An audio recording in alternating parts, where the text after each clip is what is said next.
ขึ้นไหนในเป็นคำขึ้นที่สามแล้วน้องที่เฮาพี่น้องเลยมาพบมาหกยาเนี่ยมายากันไหนคำขึ้นไหนเนี่ยก็เป็นขึ้นที่สามเนี่ยเป็นดีเกี่ยวกับคนที่ไหนเนาะว่าเขาตั้งใจปีไหนหรือว่าก็ปีดันไม่ได้ก็ปีทีละไม่ได้จังวันถ้าสองก็ปีน้องพูดกันแต่ที่พอใจจะได้ทำไหนขึ้นไหนในว่าเขาตั้งใจปีไหนในให้เปียกนอนที่ในวันนี้ที่ได้สปาบางพอได้ให้เฮ็ดแบบน้องข้าวมันแกงวันถ้าสองก็ปีน้องในน้องอะไรในกลางวันในจังหวัดต้องไปอยู่làm càng từ cái chừng từ nó đến là thì nó thì bắt đầu là thì để chọn đấy không sang hoa năm trăm lư sang ngô nhiên cho em khoang lơ nó mà hôn nhà cần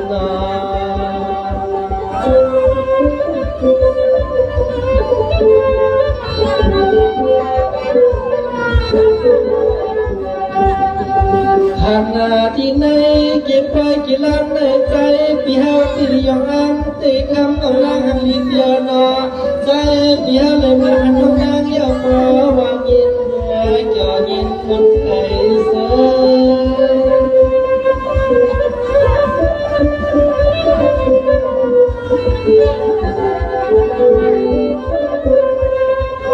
เดินเนมยิงมวยพองอันเนื้อนาวานาด้วยลูกสมัครไว้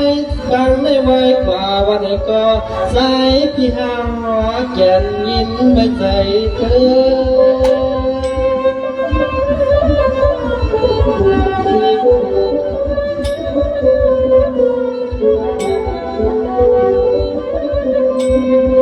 พอเมื่อสุดได้เฮาที่เลยกลางยังหลับเพื่อยาวเลยแน่ใจ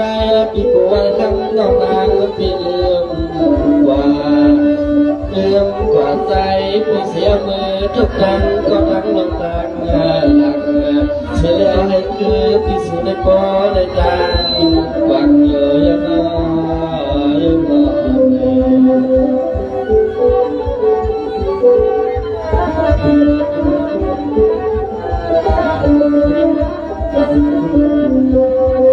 สังวานน้อยยิ่งมวยพอง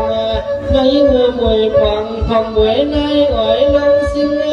ยิ่งนั่งน้อยยิ่งติดตังอยู่นึกพองกับวันติงสุดเฮาลันเดียวสังวานันนา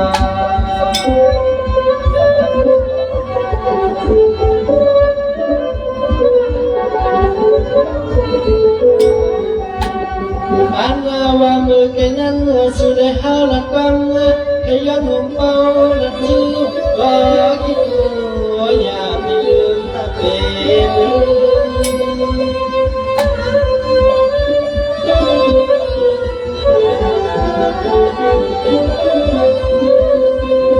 จองมันหมายมันเลื่อมละคำเรายิ่งเดียวนาใจปีสุดเลยก็แดงใจจองมันหมายมันก็แม่เพื่อป้องปีรอมันละกลางก็เจอก็รักความมุ่งจบเดินลงทางให้เขาเสือมัน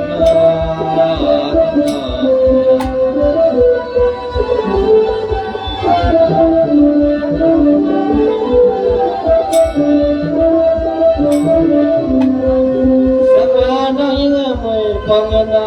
สุนทรเสียความสุยยิ่งเราหน้ายิ่งเราหน้ายิ่งพี่อยากไปแก้เก่าอันใจพี่ยังมาเอากว่าbiển mà những con đi có lại mà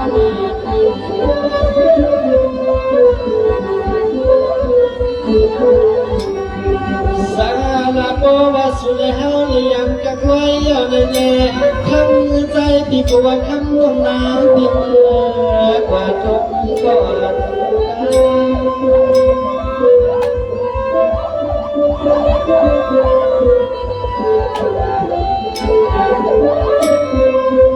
นางน้องรอเพียงรอใจพี่เฮาได้เป็นนักจิตใจหอยจับหัวหอยเป็นถ้าแทงเรายิ่งแทงแรงเย็นใจพี่สุนัยมันจึงไปไม่นิ่งเก็บมาดวง ใจยนอ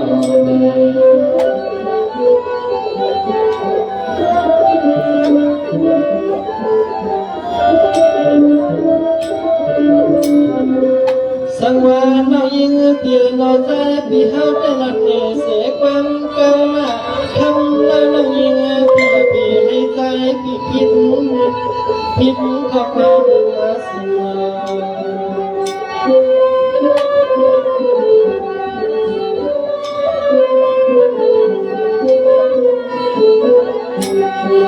สินข้อที่สามนั้นใจพี่เฮาแต่กลัว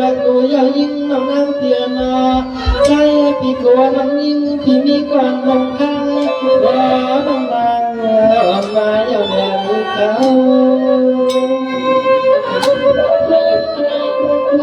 มีก็หักกับเพียงหวังมาเพื่อนกว่าจ้า ลาน้องยิงเปลี่ยนรอสังหาจะวัดสู่น้องคนนี้ก็เข็นก็ซีในสนใจพี่เฮาขยันทำแข่งตั้งขอสมในความมาลังกะไกลเมื่อใส่ปันความให้ใจพี่มีเมื่อเดือนน้อง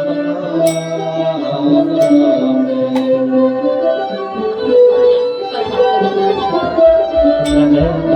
บางท่าทำเต็มที่เดิมถ้าตัวบางตัวก็เป็นอย่างนั้นเดียว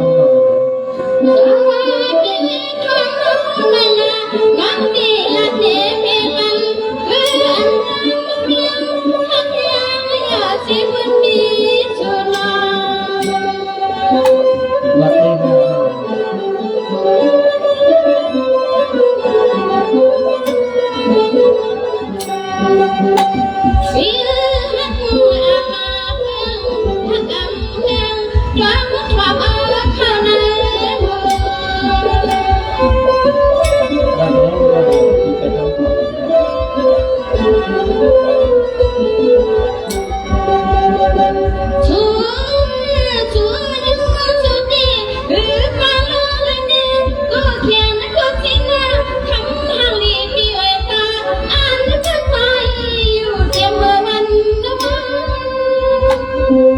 จำแล้วคือว่าปีถามว่าวันเล่นมันไม่ได้เรื่องของสมุนไพรมันเป็นความเป็นเรื่องเสีย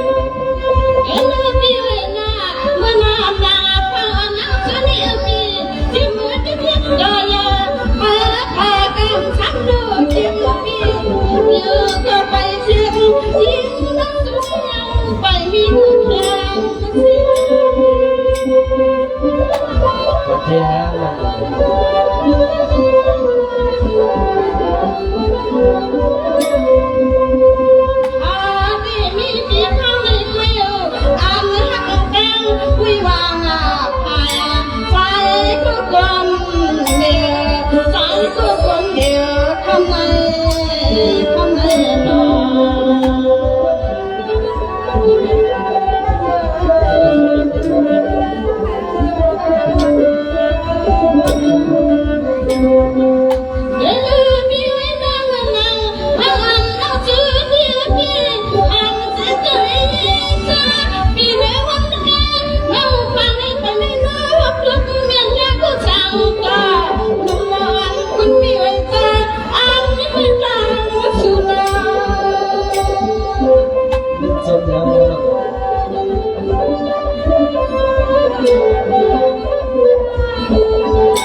จงยาวมาที่เขามารู้ในสภาพคนให้ดีมากที่แบบมาเกิดจุดที่นี่เลยนอกจากอุปจาระไม่ไหวในปีการหักนอกจากมีการไหนในก็ว่าปีก่อนนั้นมีก็หัก น้องในกลุ่มนั้นนี่ก็ฮะก็ว่าพี่จะการเฮาเตียนเข้าสองก็พี่น้องต้องเข้าไปกันนี่เนาะพี่ วัดที่ห้างน้องเด็ก ค่ะ เพราะวัดที่เขาพี่น้องเขาเกียรติในปันเขามันเกียรติไว้กันเหมือนกันวันในทำได้ในเงื่อนไขเป็นศักดิ์ศรีราคาประทับพี่น้องในน้องฮักกับแย่งสองอันในอย่าเปลี่ยนมาขายในน้องมา เอาค่ะว้าวว้าวว้าวสุดรังหักหัวใจจำกัน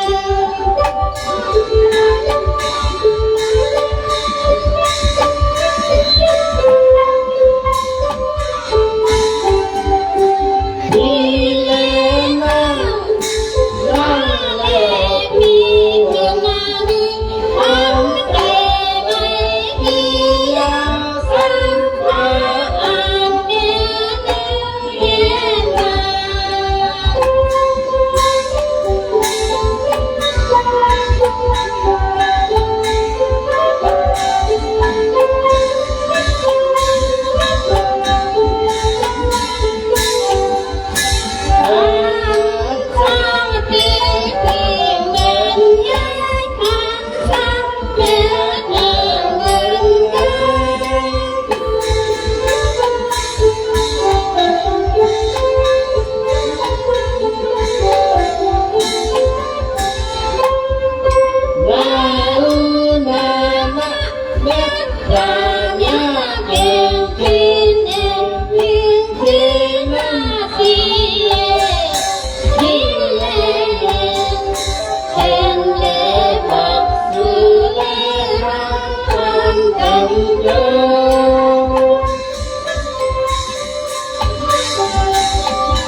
Thank you.